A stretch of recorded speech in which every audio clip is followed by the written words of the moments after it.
Greetings, fellow Gothamites. This is Dad here at the Garden State Comic Fest. I'm here with Bitten Apple TV, bringing you all the highlights. And yes, my children had to come too, but they are going to be respectful to everyone here, so we all have a good time. Because boys, being good is good, unless you're bad like me. But even I can be good because I want my children to be good. That might not make sense, but there's a lesson in there somewhere. Hey guys, this is CADMA from Bitten Apple TV. We are here at Garden State Comic Fest, and I am here with Brandon and the Chicago Typewriter. What's going on? You got a Tommy gun? You got an actual typewriter, kids? That's a real typewriter. That was the first iPad. In case if any of you need some help with that. Brandon, first of all, I love your setup. I'm loving the hat, the coat. You got everything here. That's perfect. Oh my God! I walked by. I was like, oh my God, Dick Tracy's coming back. What's going on? We got Crime to Wear. You have so much happening here. Tell me what's going on with the Chicago Typewriter. I mean, obviously, there's gonna be some shooting, some crimes, and some mobsters. Well, pretty much, it's just a story. It's about Emilio Enzo. He's a gangster in 1920 Chicago. It's kind of my own version, so there's a little bit of sci-fi elements in it, and he kind of finds out there's a whole demonic underworld to Chicago. So this first story is pretty much this whole self-contained story about the world I'd like to present. So he's a gangster, mobster, who finds out about there are obviously some very demonic gangsters that he has to deal with. Oh my God, it's like finding out you're not at the top of the food chain. That's real serious. Where did the idea for all this really come from? Like, where did you develop all this, especially the character? I mean, I've always liked the 1920s. One thing as big is I've really loved Hellblazer since I was younger. People like Garth Ennis who wrote it. So I kind of just mashed up those two things. It's kind of like an American archetype is a gangster in 1920 Chicago. So putting those two things together, especially with a popular genre like horror, it really works out together. Now, when it came to your protagonist, because obviously, I mean, he's the lead character, so your people are thinking he's a mobster. He's obviously going to be the bad guy, but he's obviously going to be making, I guess, a turn for the better or the worse. I'm not sure if he's dealing with demons. I'm not sure how to word that. Tell me a little bit more about his journey and I guess the development, particularly of that character, Tony himself. Oh, well, I mean, he's a mobster with morals. So, are you a mobster with morals? Because I'm curious now. Because where did he come from? I mean, I guess if he doesn't see everything in black and white. So there's obviously some play with what he does. A lot of times it's like I base a lot of people on people I meet, whatever, movie stars, things like that, and I mash them all together. So Emilio's a lot of amalgamation of a lot of things that I'm influenced by. So besides the main character, which character is actually your favorite? Because the favorite character of the writer is never ever the main one. It's never the main. It's always some side guy. You're like, him? So who's your favorite character in here? I really like, and a lot of fans really like a character. His name is his name is Hades, Terrence Hades Parker, and I actually based him on C.T. Fletcher. If you know who he is, the weightlifter, you can look him up on Instagram. He's got a pretty ridiculous personality, but he owns a club in Chicago where it's called the Nine Circles, and it's based on the Divine Comedy. I knew it. So it's like a one-story club, but it goes down into the earth 9 stories instead of up. What happens in the city of Dissonance Club? I am just so curious. Now I see we have a woman here on the cover. Who's the lady in purple? That's Emilio's girlfriend. So I kind of centered the first story based around her. I mean, it's like a typical damsel in distress kind of story, but I took a turn with it and kind of focused on a supernatural way to tell human trafficking. So essentially in the first story, her soul gets taken, and Emilio finds out that there's an entire business in the underworld about soul trafficking, and the demons take human souls and keep them as companion pieces. Oh my God, so he's got to go in there and go save her. Oh my God, he's like... That's gonna be my next boyfriend. I need him. I need to obviously marry this dude. Like, if my soul's ever trapped, he'll come get it. So when it comes to when you're, often when you're writing these stories, the characters are talking to you and they tell you this is what I'm finding to be so difficult. This is what's happening to me. What did you find was his most difficult aspect, especially after he found out that his girlfriend's soul was up for sale? Most difficult aspect? I mean, just getting her back, that was his whole thing. It's more that whole morality thing where, he has, racketeering and obviously he does vices that are against the law in our world, but he doesn't agree with those kinds of things. So the primary theme of the first issue is freedom. So that is, that's where his morality comes in.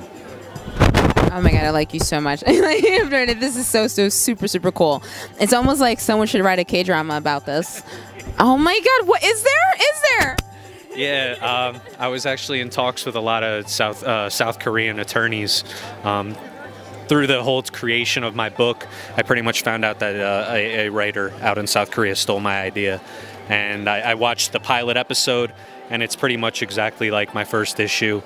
They took the synopsis and everything from it. So if you watch the first episode and if you read the first issue of Chicago Typewriter, you'll see those kinds of things. But in that time, I got picked up by a publisher, so I'm really hoping that we can continue this story and tell my own version of it as to opposed to the way they twisted it. Hey, don't be taking stuff. This is a good idea. Give Brandon his credit. I do deserve it. Yeah, because I haven't seen anything like this. And I go to a lot of cons, so I'm very nosy. I see a new book. I'm like, ooh, what's this? So I can tell you I've been doing this for about 3 years with my channel, so this is original. And I absolutely love it. I mean, growing up, I was a big fan of, I love the 1920s stuff, wearing the flapper outfits. I was a fan of Dick Tracy. I loved all that stuff. And I'm like, Mom, that's me. My mom's like, what are you doing? You were born in the wrong year. And I'm like, I think so. So personally, what is your personal favorite aspect of the 1920s? Obviously, you're like a fan. So besides this, was it like the music? Was it the clothes? What was it about the 20s? Because when you're born after, we like to fantasize how great it was. But back then, I'm pretty sure it wasn't that great. I'd probably say that whole speakeasy scene. That sounds like it's cool. I mean, you even see it kind of coming back now. There's like secret little clubs that even, obviously it's legal now, to have these, alcohol and everything. But even nowadays, there's little tiny secret speakeasies around towns. So I kind of really like that whole culture. Oh my god, you have no idea how cool you are. He's like, no, really, you're so humble about it, but really, you're super cool. So for those who want to follow what it is that you're doing, they're like, I need to find out what's going on in the next book. They want to find out if he gets his girlfriend's soul back. Oh my god, I have so many off the camera questions, like, does his soul end up being on sale? Does he trade it in for someone who messed with him back in the day? Oh my god, I have so many questions. But where can they find you? Pretty much you can buy Chicago Typewriter. It's on Amazon. So you just look up Chicago Typewriter comic. It'll come up at Kill the Typewriter. That's my Instagram. Facebook.com/Chicago Typewriter is the Facebook. And killthetypewriter.com is my website. I bet he has Kill the Typewriter. Brandon, you are a blast. Make sure you guys check this out. It's a really, really cool concept. For those of you who are following, you get to see all the interviews that I do. I have not done one that is like this at all. Make sure you guys go Kill the Typewriter in Chicago. Thank you so much, Brandon. Bye. Hey guys, this is CADMA from Bitten Apple TV, and we are here at Garden State Comic Fest, and I have to ask, Bane Dad, have you gotten the chance to enter our contest for Clip Kick? Of course, I love contests. I usually win them all. When I heard Clip Kick was sending one, I got on right away because it's a great way for me to showcase my best videos. I love that. It's very true. Now, for you guys who are new, you guys are like, what is Clip Kick? Clip Kick is a very simple app. It allows you to save any video online. I'm talking YouTube, Facebook. No, it's okay, Bane Dad. Don't worry. He's excited. I can't help myself. It's so cool. Any link, as long as it is online, you can actually save it in one location. It's amazing. It's easy. I am very smart, but even the dumbest of my workers at the League of Shadows could figure it out. And he put some stupid videos up of his dog, but it was fine. It was cool. It's easy, and it's fun, and it's quite convenient. It really is. Now, here's the best part about entering the contest.